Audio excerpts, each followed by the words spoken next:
Hello everyone, আসসালামু আলাইকুম। আজকে আমি আপনাদের সঙ্গে শেয়ার করতে এলাম প্যানকেক রেসিপি। খুবই সহজ এবং খুবই টেস্টফুল একটি রেসিপি। তো চলুন দেখে নেওয়া যাক আজকের প্যানকেক রেসিপিটি। প্রথমে আমি এখানে নিয়ে নেব ডিম।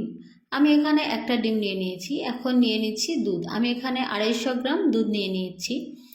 নিয়ে এটা খুব ভালোভাবে দুধ এবং ডিমটা একসঙ্গে ফাটিয়ে নিচ্ছি। আমি খুব ভালোভাবেই ফেটে নেবেন। আর এরপরেই আমি দিয়ে দেব ময়দা। আমি এখানে ময়দা নিয়ে নিচ্ছি 1 কাপ। সাথে দিয়ে দেব রিফাইন্ড অয়েল। আপনারা এখানে রিফাইন্ড অয়েলটাই ব্যবহার করবেন, 2 টেবিল স্পুন।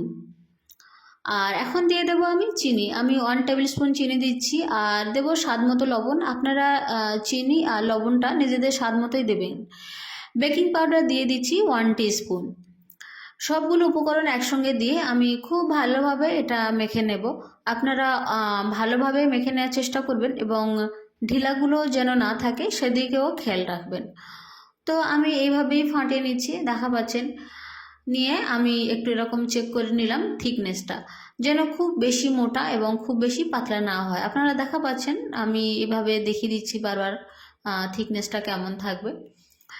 তো এখন আমি নিয়ে নেব একটা প্যানটা আমি ওভেনে বসিয়ে দেব এবং ওভেনটি গরম হয়ে গেলে আমি এটার উপরে কোনো তেল কিছুই ব্যবহার করব না। এই পোরটা আমি এটার উপরে ডাইরেক্ট দিয়ে দেব। যেহেতু এটাতে আমি আগেই তেল দিয়েছিলাম, এখন তেল দেওয়ার কোনো প্রয়োজন নেই। আর এভাবে আমি ঢেকে দেব 2 মিনিটের জন্য। তো 2 মিনিট পরে আমি খুলে দেখব কেমন হয়েছে। আর খুব বেশি এটা কুক করার দরকার নেই, এটা খুব অল্প সময়ের মধ্যেই সিদ্ধ হয়ে যাবে। এরপরে 2 মিনিট পরে আমি খুললাম এবং এটাকে একবার উল্টেই দেব। আমি উল্টে দিলাম, দেখতে পাচ্ছেন কত সুন্দর একটা কালার চলে এসেছে এবং এই সাইডটাও আমি 2 মিনিটই রান্না করব। তো দেখা পাচ্ছেন আমি এভাবে 2 মিনিট রেখে দেবো আর খুব সুন্দর কালার চলে আসবে আর খুব বেশি সময়ও লাগবে না এগুলো করতে, খুব কম সময়ের মধ্যে এগুলো হয়ে যায়। তো আমি এভাবে আর বাকিগুলো করে নেব।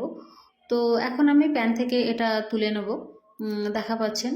আর আপনারা যদি চান এর থেকে সাইজগুলো বড়ও করতে পারেন।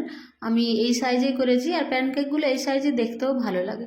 তো এরপরে আমি আরও একটা পুর দিয়ে দিলাম এবং সেমভাবেই আমি এগুলো করে নেব। 2 মিনিটের জন্য আবার ঢাকা দিয়ে দিচ্ছি এবং 2 মিনিট পরেই খুলব। তো এই ছিল আমার আজকের রেসিপি, প্যানকেক রেসিপি।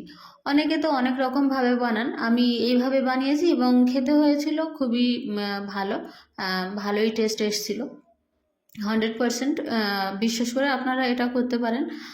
আর আপনারা যারা কলার ফ্লেভারটা পছন্দ করেন তারা এটার সঙ্গে কলাও অ্যাড করতে পারেন যদি অ্যাভেলেবেল থেকে থাকে।